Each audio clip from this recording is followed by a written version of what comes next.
స్వార్థధ్వని సిలువ ధ్వని వినువారి హృదయాలలో విజయధ్వని. దేవుని నామానికి స్తోత్రం. మీ అందరికీ నా వందనాలు. ఈ సమయం ఇచ్చిన పాస్టర్ గారికి, పాస్టర్ గారికి అందరికీ వందనాలు. నాన్న, అమ్మ, మేము ముగ్గురు అన్నదమ్ములు. నేను, నా తర్వాత రవి, చిన్న తమ్ముడు అజయ్. నాకు పర్టికులర్గా దేవుడు ఎప్పుడు పరిచయం అయ్యారంటే, నేను 6th స్టాండర్డ్ చదువుతున్నప్పుడు తాయారమ్మ గారి ఇంట్లో రెంట్కు ఉండేవాళ్ళం. అప్పటికి బిల్లీ ఫ్రెండ్. మేము థర్డ్ క్లాస్ నుంచి కలిసే చదువుకున్నాం. తాయారమ్మ గారి ఇంట్లో రెంట్కు ఉన్నప్పుడు భవనక్క, సురేష్ అన్నయ్య వీళ్ళతో కలుస్తూ ఉండేవాళ్ళం.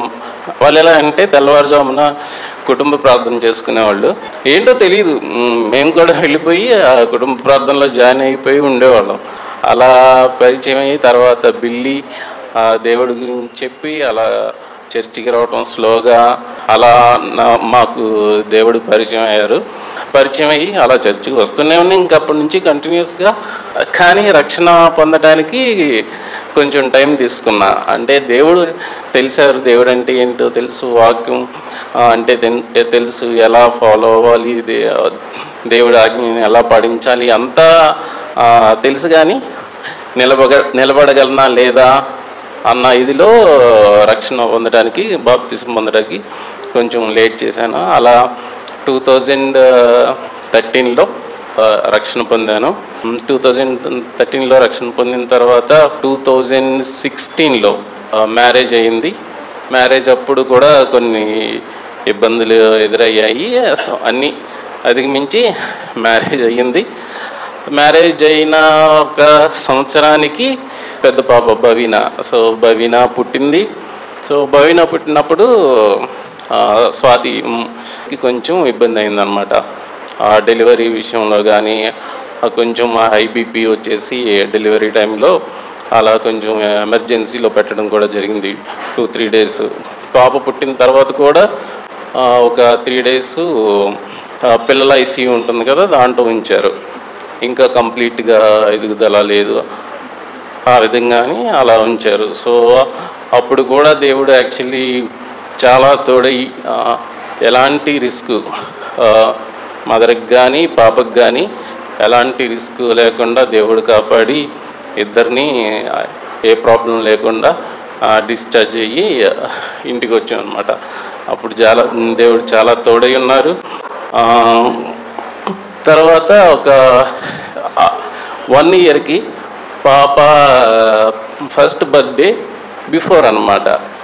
నాన్నగారికి ఏమైందంటే కడుపులో నొప్పి స్టార్ట్ అయింది స్లోగా. డాక్టర్ గారి దగ్గర జాయిన్ చేసాం. జాయిన్ చేసిన తర్వాత చూస్తున్నారు, ఆయన 24 గంటలు కడుపు నొప్పి అని కన్ఫర్మ్ చేశారు. ఆపరేషన్ చేయాలన్నారు. కానీ సడన్గా నాన్నకి బీపీ డౌన్ అయిపోయి కాళ్ళు చేతులు అన్నీ చల్లబడిపోయి ఇంకా నాన్నకి కాన్షియస్ లేదనమాట. తను ఏం మాట్లాడుతున్నారు తనకు తెలియట్లా. క్యారమ్స్ ఆడదాం అంటున్నారు, ఏవేవో మాట్లాడుతున్నారు అసలు సంబంధం లేకుండా. అప్పుడు నాకు చాలా అంటే చాలా భయం వేసింది. ఏంటి ఇలా, ఎందుకు ఇలా సడన్గా అని నాకు భయం వేసేసి ఇంకా మనసులోనే దేవుణ్ణి తలుచుకుంటూ ఎందుకు ఇలా జరుగుతుంది ఏంటి అని ఇదయ్యాను. మనసులోనే ప్రేయర్ చేసుకోవడం అలా ఇచ్చేసాను. ఎమ్మటనే అంబులెన్స్ పిలిపించి మల్లికార్జునరావు డాక్టర్ గారి నుంచి ఆంధ్ర హాస్పిటల్లోకి జాయిన్ చేసాం అనమాట, ఇమ్మీడియట్గా ఎమర్జెన్సీలో. సో అక్కడ చూసి స్పెషలిస్ట్ డాక్టర్ ఉన్నారు, ఆయన చూసి వెంటనే ఆపరేషన్ చేసేయాలి అని వెంటనే ఆపరేషన్ చేశారు. సో ఆ టైం అంతా చాలా క్రిటికల్ టైం. ఇలా జరిగింది అన్న ఇదిలో ఉన్నాం అన్నమాట అందరం. సో ఇంకా మనకి దేవుడే ఇది కదా, దేవుడే సహాయం చేస్తాడా అన్న నమ్మకంతో ప్రేయర్ చేసుకుంటా అలా ఆపరేషన్ సక్సెస్ఫుల్గా జరిగింది. కానీ రికవర్ అవడానికి కూడా టైం తీసుకున్నారు. సో ఆ ఇబ్బంది వల్ల రికవర్ అవ్వడానికి కూడా టైం తీసుకున్నారు. అంత బాగానే ఉంది. సరే, అంత బాగానే ఉంది అనుకున్న టైంలో నాకు ఎందుకో సడన్గా నీరసంలాగా అనిపించడం స్టార్ట్ చేసింది. అంటే ఆ నీరసం ఎలా అంటే ఇంకా ఓపిక లేనట్టు, ఏంటో అయిపోతున్నట్టు అలా అవడం స్టార్ట్ చేసిందనమాట. సరే, ఎందుకైనా మంచిదని ఆ టైంలోనే ఒకసారి జగదీష్ గారు ఉన్నారు కదా, ఆయన దగ్గరికి వెళ్ళి చెప్పాను, ఇలా ఉంటుంది సార్, ఎందుకో తెలీదు లేనట్టు, యాక్చువల్లీ పడిపోతానేమో అన్నంత నీరసంగా ఉంటుందని ఊరికెళ్ళి చెప్పి చూపించుకుందామని చెప్పాను.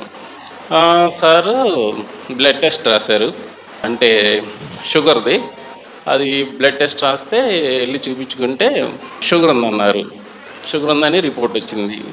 వెంటనే తీసుకొచ్చి డాక్టర్ గారు చూపించి, నాకు ఆశ్చర్యం అనమాట, ఆశ్చర్యంగా అనిపించి వెంటనే డాక్టర్ గారు చూపించి, ఏంటి సార్ ఇలా వచ్చింది రిపోర్ట్ అని అడిగితే, లేదమ్మా ఎఫెక్ట్ అయింది, షుగర్ వచ్చింది.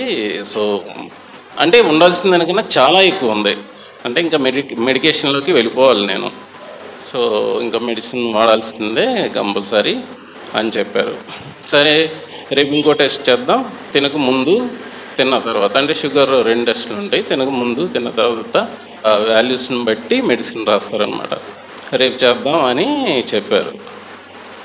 ఇంకా ఆ రోజు నైట్ ఎలా గడిచిందంటే నాకే తెలియదు. నాన్నగారు స్టిల్ హాస్పిటల్లోనే ఉన్నారు. ఇంక ఈ రిపోర్ట్స్ డాక్టర్ గారిని కన్సల్ట్ చేసి నేను హాస్పిటల్కి వెళ్ళాను. ఇంకా నాకు అసలు ఏం చేయాలనిపించట్లా. ఈ ఏజ్లో అప్పుడే షుగర్ ఎఫెక్ట్ కావటం అని అసలు ఏం చేయాలనిపించట్లేదు అనమాట. సో అక్కడ హాస్పిటల్లో కావాలంటే ఇచ్చేసి ఇంకా ఒక్కడనే, ఇంకా ఎవరికి చెప్పలేను ఆ టైంలో. నాన్నగారేమో అలా ఉన్నారు, అమ్మ ఏమో బాధలో ఉన్నారు, తమ్ముళ్ళేమో ఇంకా చూస్తున్నారు, ఇంకెవరికి చెప్పలేను అనమాట. సో అప్పుడు హాస్పిటల్ నుంచి, ఆంధ్ర హాస్పిటల్ నుంచి ఇంటికి రావాలి. నాకు ఆటో కూడా, కనీసం ఆటో ఎక్కి కానీ వెహికల్ కూడా లేదు అప్పుడు. ఆటో ఎక్కి వెళ్ళాలని కూడా అనిపించలే. అలా ఆంధ్ర హాస్పిటల్ నుంచి పరాస్పేటలో అప్పుడు ఉండేవాళ్ళం. అక్కడ వరకు దేవుని తలుచుకుంటే ఇంకా ఏడ్చుకుంటూనే వచ్చా. అది ఎలాంటి సిచ్యువేషన్ అంటే, అమ్మో ఏంటి అసలు ఇంకా లైఫ్ మీద విరక్తి పుట్టిపోయే సిచ్యువేషన్ అనమాట.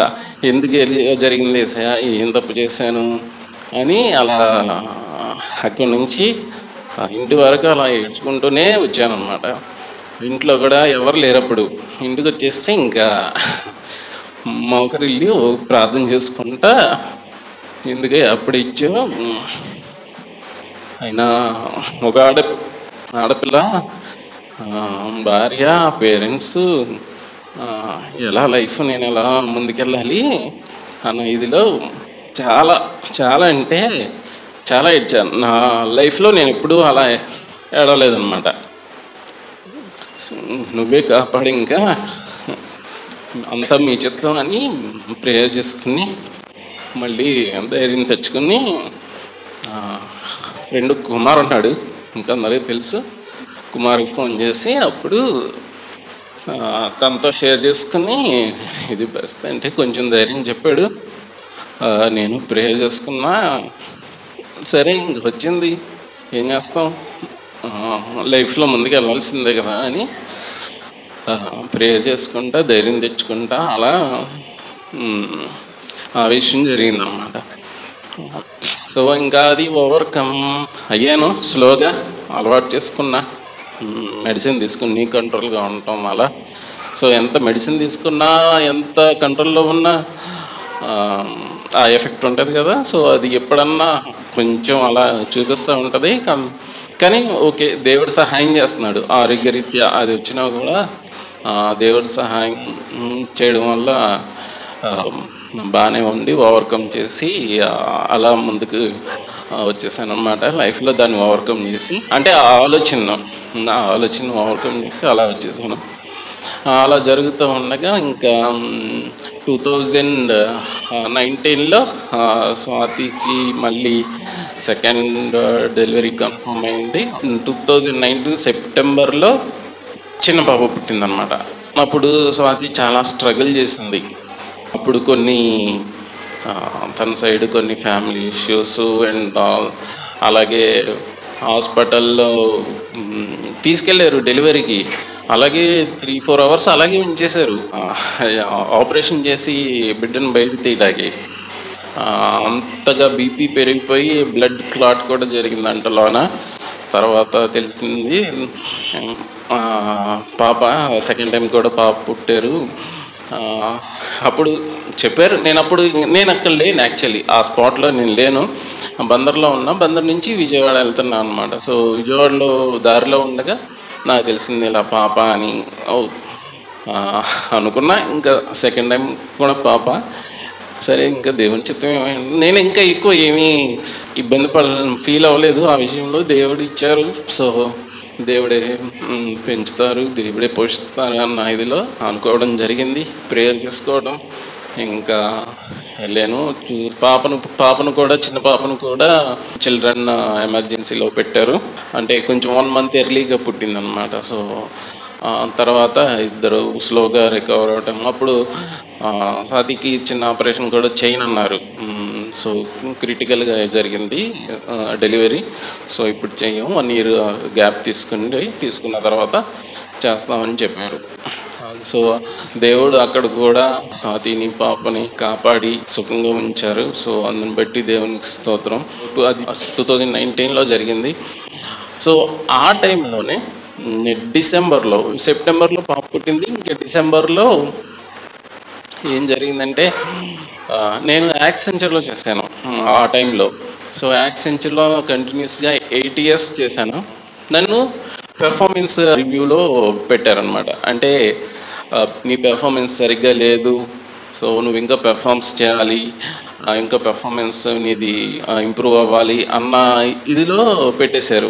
అది ఎప్పుడు పెడతారంటే, ఎవరైనా వర్క్ సరిగ్గా చేయకుండా, సో వాళ్ళ వల్ల ప్రాజెక్ట్కి ఇంపాక్ట్ ఏమి లేదు అనుకున్నప్పుడు, ఆర్ ప్రాజెక్ట్ వర్క్లో లేదు అనుకున్నప్పుడు, అలా రివ్యూస్లో పెర్ఫార్మెన్స్ రివ్యూ అంటే వాళ్ళని మళ్ళీ రివ్యూ చేసి తర్వాత మళ్ళీ ప్రాజెక్ట్లోకి తీసుకునే విధంగా పెడతారనమాట. కానీ నా విషయంలో అలా ఏం జరగల. మనం వర్క్ పరంగా దేవుడి కృపను బట్టి వాళ్ళు ఏది ఇచ్చినా చేసేవాడిని, ఏది ఇచ్చినా ఛాలెంజింగ్ టాస్క్ ఏది ఇచ్చినా చేసేవాడిని, అంతా బాగానే జరిగేది. కానీ ఏంటంటే సీనియారిటీ పెరిగే కొద్దీ సాఫ్ట్వేర్ సైడు శాలరీస్ ఎక్కువ ఇవ్వాల్సి వస్తుంది. అండ్ దాంట్లో కూడా పాలిటిక్స్ ఉంటాయి. వాళ్ళకి నచ్చకపోతే వీడు మనం చెప్పిన మాట సరిగ్గా వినట్లేదు, వాళ్ళకి ఫేవర్గా ఉండే వాళ్ళకి కొంచెం ఇంపార్టెన్స్ ఇవ్వడం, అలా చేయడం ఉంటాయి అన్నమాట. సో నేను చాలా ఆర్గ్యూ చేశాను. అంటే వాళ్ళు ఏవేవో రకరకాల కారణాలు చెప్పారు. ఫైనల్గా అది వర్కౌట్ కాలేదు. సరే, ఇంకా నేను ఇలా పేపర్స్ పెట్టేశాను. కానీ నాకు వేరే జాబ్ లేదు, చేతిలో వేరే జాబ్ ఉంచుకుని నేను ఆ డెసిషన్ తీసుకోలే. బట్ ఆ డెసిషన్ అయితే ఆ టైంలో తీసుకున్నా, పెట్టేశాను. వాళ్ళు 3 months వరకు నాకు ఇస్తారు పేపర్స్ పెట్టిన. 3 months వరకు నోటీస్ పీరియడ్ ఉంటుంది, 3 months శాలరీ ఇస్తారు. 3 months నోటీస్ పీరియడ్ అయిపోయింది, కానీ జాబ్ ఇంకా రాలేదన్నమాట ఆ 3 monthsలో కూడా. సరే, ఎలా దేవా అని ప్రార్థన చేసుకోవటం, ఇంటర్వ్యూస్కి ప్రిపేర్ అవ్వటం, అలా చేస్తూ ఉండేవాడిని. హైదరాబాద్లోనే అప్పుడు పిల్లల్ని డెలివరీ అయ్యి స్వాతి వీళ్ళంతా ఇక్కడే ఉండేవాళ్ళు, నేను అక్కడ ఉండేవాడిని నా ఫ్రెండ్స్ తమ్ముళ్ళతో కలిసి. పేపర్స్ పెట్టేసి ఇంకా ప్రిపేర్ అవుతూ ఉండేవాడిని. అప్పుడు కరెక్ట్గా 29 రోజులు ఖాళీగా ఉన్నా, జాబ్ లేకుండా. తర్వాత దేవుడు ఒక జాబ్ చూపించారు.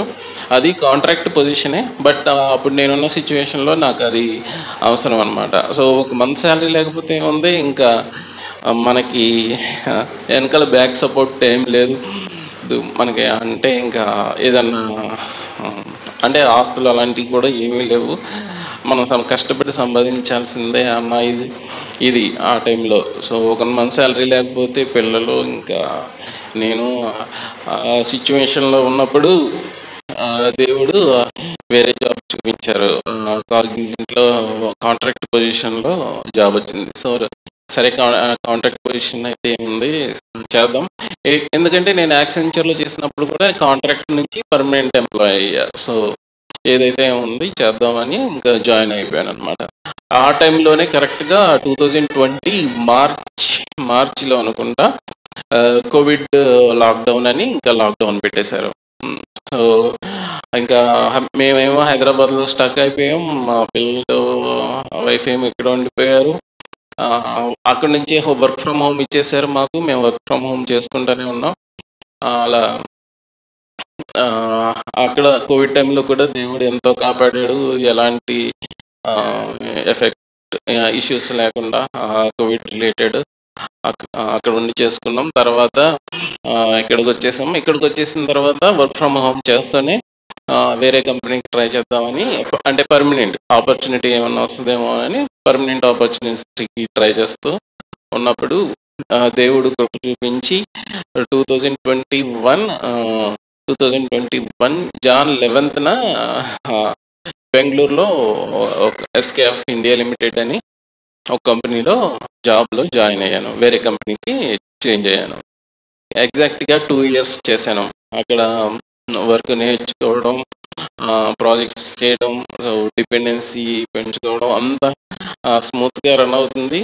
2 years చేసిన తర్వాత అగైన్ మళ్ళీ యాక్సెంచర్లో వచ్చిన ఇష్యూసే వస్తాయేమో అని 2022 ఎండింగ్లో మళ్ళీ వేరే జాబ్ ట్రై చేద్దామని, వేరే కంపెనీ చేంజ్ అవుదామని ట్రై చేస్తూ ఉంటుంటే వేరే కంపెనీలో ఆపర్చునిటీ వచ్చింది. దేవుడి ప్రణాళిక ఏంటో. సో ఆయన ప్రణాళిక యాక్చువల్లీ ఈ కంపెనీలో ఉంచాలనేమో. సో వేరే కంపెనీలో ఆపర్చునిటీ వచ్చిన, సో ఈ కంపెనీలోనే వేరే టీంలో వాళ్ళు మా టీంలోకి వస్తావా, నిన్ను తీసుకుంటాము, సో ఒక ఆపర్చునిటీ ఉంది. యాక్చువల్లీ దానికన్నా ఎక్కువ హైక్తో ఇదే కంపెనీలో వేరే టీంలో వర్క్ చేసేలాగా దేవుడు కృప చూపించాడు అనమాట. సో అప్పుడు ఇక్కడ కూడా చాలా పాలిటిక్స్ జరిగినాయి. సో దేవుడి మహా సంకల్పం బట్టి ఆ ప్రాజెక్ట్ మేనేజర్ బాగా యాక్చువల్లీ సపోర్ట్ చేశారు. ఎలా అయిందంటే నా ఇష్యూ, ఎస్కేఎఫ్ అనే కంపెనీ త్రూఅవుట్ వరల్డ్ అరౌండ్ 40 కంట్రీస్లో ఉంటుంది. ఈ 40 కంట్రీస్ CEO ఉంటారు కదా, చీఫ్ ఎగ్జిక్యూటివ్ ఆఫీసర్. ఆయన తర్వాత లెవెల్లో ఇంకో అతను ఉంటారు. సో అతని వరకు వెళ్ళింది ఈ డిస్కషన్. సో ఇతన్ని ఎలాగైనా రిటైన్ చేసుకోవాలి, అంటే ఉంచుకోవాలి, వేరే టీంలోకి తీసుకోవాలి, ఏం చేస్తారో తెలీదు అని ఇక్కడ మేనేజర్కి వాళ్ళు కమ్యూనికేషన్ పంపించి ఎలాగైనా ఇతన్ని కంపెనీలో ఉండేలాగా చూడండి అని ఇచ్చేసి అలా జరిగిందనమాట. సో కొత్తగా వచ్చిన ఆపర్చునిటీ కన్నా ఇంకా ఎక్కువ పర్సంటేజ్ హైక్ ఇచ్చి, మామూలుగా ఒకే కంపెనీలో ఒక టీం నుంచి ఇంకో టీంకి వెళ్తున్నప్పుడు 6 to 8% ఇస్తారు హైక్.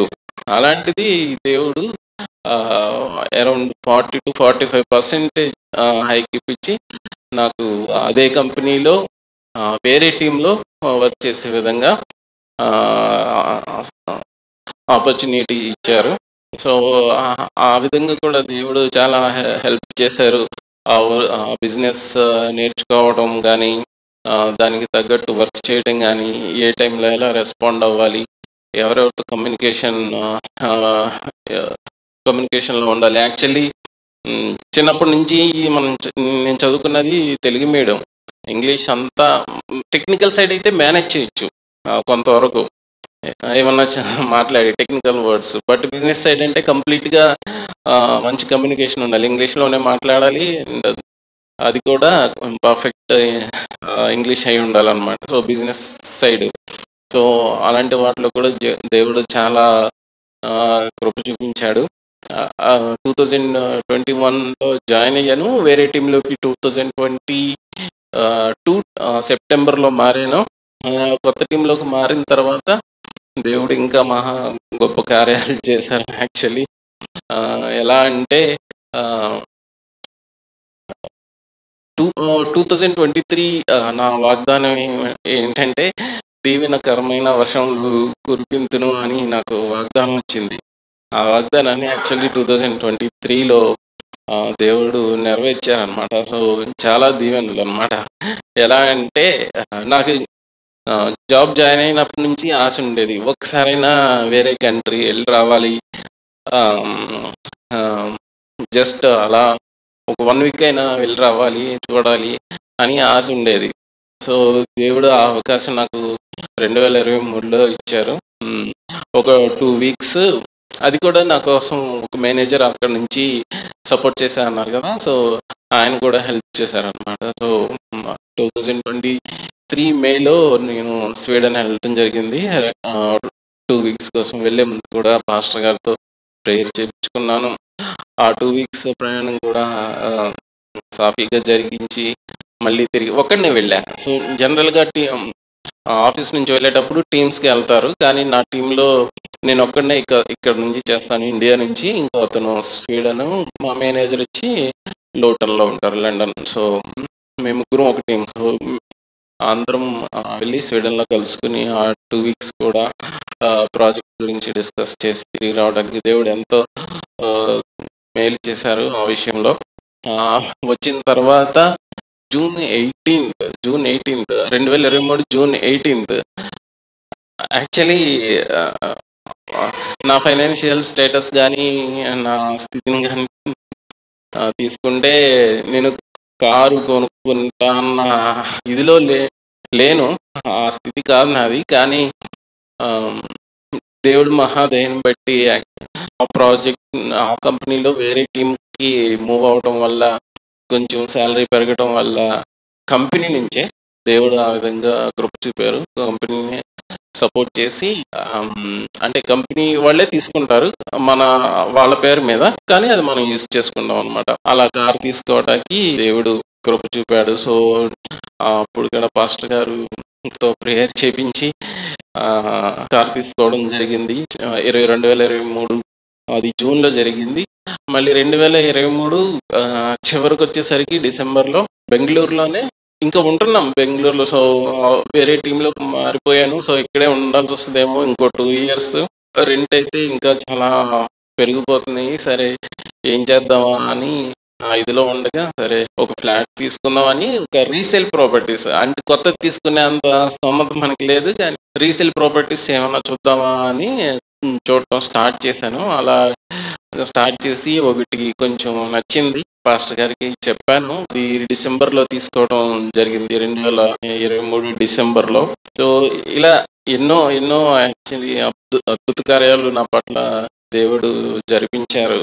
సో ప్రేయర్ రిక్వెస్ట్లో పెడతాం, పాస్టర్ గారితో షేర్ చేసుకోవటం అన్ని. సో ఇలా చాలా, అంటే నాకే ఆశ్చర్యం, నేను కారు కొనుక్కున్నానా ఒకసారి ఆలోచించుకుంటే నాకే ఆశ్చర్యం అనమాట. నేను ఫ్లాట్ తీసుకున్నానా అన్న ఇది వచ్చేస్తుంది అనమాట నాకు. అంత అద్భుతంగా యాక్చువల్లీ దేవుడు దీవించారు. పిల్లల స్టడీస్ విషయంలో కానీ, వాళ్ళ ఆరోగ్య విషయంలో కానీ. చాలా దూరం బెంగళూరు అంటే, ఒకలే ఉంటాం, ఎవరి సపోర్ట్ ఉండదు, అంతా మనమే చూసుకోవాలి. అయినా సరే దేవుడు కాపాడుతా మా కుటుంబాన్ని చాలా దీవించారు. అలాగే అమ్మ నాన్న ఆరోగ్య విషయం, అమ్మకి అయితే అసలు ఏ మందులు సరిపోవు.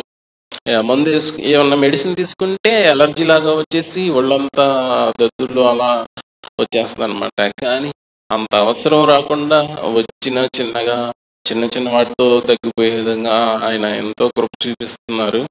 ఆరోగ్యం విషయంలో వాళ్ళ పిల్లల ఆరోగ్యాల విషయంలో కూడా చాలా కృప చూపించారు. దేవుడు చాలా అద్భుత కార్యాలు చేశారు మా ఫ్యామిలీ పట్ల.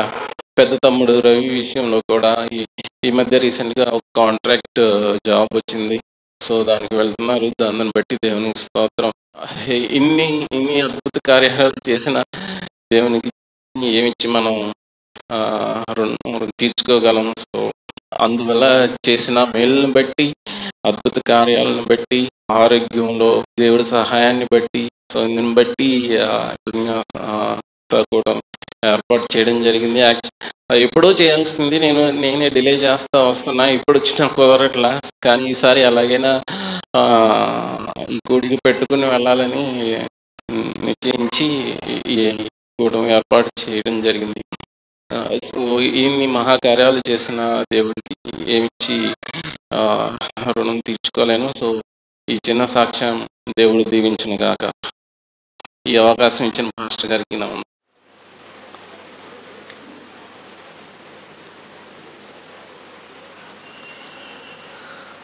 చాలా సంతోషం. మరి పరిపూర్ణంగా సాక్ష్యం చెప్పారు. అవసరం, కొన్ని విషయాలు మనకు తెలియవు. నా మటుకు నేను ఏం పైకి వస్తారు, ఎలా వస్తారు, వారి ఫ్యూచర్ ఎలా ఉండబోతుంది అనుకున్న రోజులు కూడా ఉన్నాయి. ఇప్పుడు సాక్ష్యం చెప్పటం వల్ల తెలిసింది ఆటంకాలు కలగటం, వాటిని అధిగమించటం. మరి కొన్నిసార్లు కుటుంబ పరిస్థితులు, అనారోగ్య పరిస్థితులు, మరి జాబ్ పరిస్థితులు, అప్ అండ్ డౌన్స్ లైఫ్లో, మరి వివాహ విషయాలు, పిల్లల విషయాలు, ఈ రీతిగా మరి చాలా చక్కటి సాక్ష్యం. మంచిగా టీవీకి ఇస్తాం. టీవీ పరిచర్యలు కూడా ప్రసాద్ మనకి ఎంతో సహకారి. పాపం చూడండి, మరి ఆయన నేను ఇంత సహాయపడుతున్నాను అని కానీ మరొక మాట చెప్పలేదు. ఇక బిల్లు మనకి హైదరాబాద్ పంపే విషయంలో నిరీక్షణ ఛానల్లో మరి ఆయనకు బాధ్యత అప్పగించాం, నమ్మకంగా మనకు సహాయపడతారు అని. ఇక బిల్లు తప్పకుండా అక్కడి నుంచి పంపించేస్తారు. ఇక మనం ప్రసంగాలు పంపిస్తూ ఉంటాము. మరి వారి తమ్ముడు అజయ్ కూడా, ప్రసాద్ బాధ్యత, అజయ్ కూడా కొంచెం అన్నదమ్ములు ఇద్దరు కలిసి చాలా భారం, మామూలు విషయం కాదు. మేము ప్రసంగాలు పంపించటమే చాలా భారం వారు భరిస్తున్నారు. ఇక మరలా తిరిగి కొంత మరి నేను పంపిస్తూ ఉంటాను. ఇలా నడుస్తుంది. మరి మాకెంతో ఆనందంగా ఉంది. ఇంకా బిడ్డ కోసం, పిల్లల కోసం ప్రార్థన చేయాలి అని మనం చేస్తున్నాం.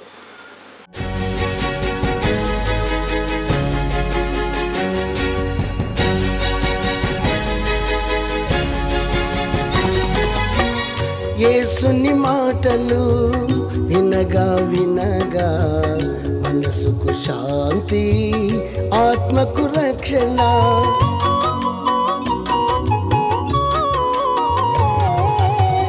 యేసుని మాటలు వినగా వినగా మనసుకు శాంతి, ఆత్మకు రక్షణ. యేసుని మాటలలో విలువను ఎరిగినచో, యేసుని మాటలలో విలువను ఎరిగినచో నీ బ్రతుకంతా మేలే మేలుగా, నీ బ్రతుకంతా మేలే మేలుగా. వినగా వినగా యేసు సువార్త కలుగును హృదయాలలో విశ్వాసం. వినగా వినగా యేసు సువార్త కలుగును హృదయాలలో విశ్వాసం. అందుకే అందరూ రండి, కూర్చోండి, వినండి. అందుకే అందరూ రండి, కూర్చోండి, వినండి. యేసయ్య మాటలు వినండి.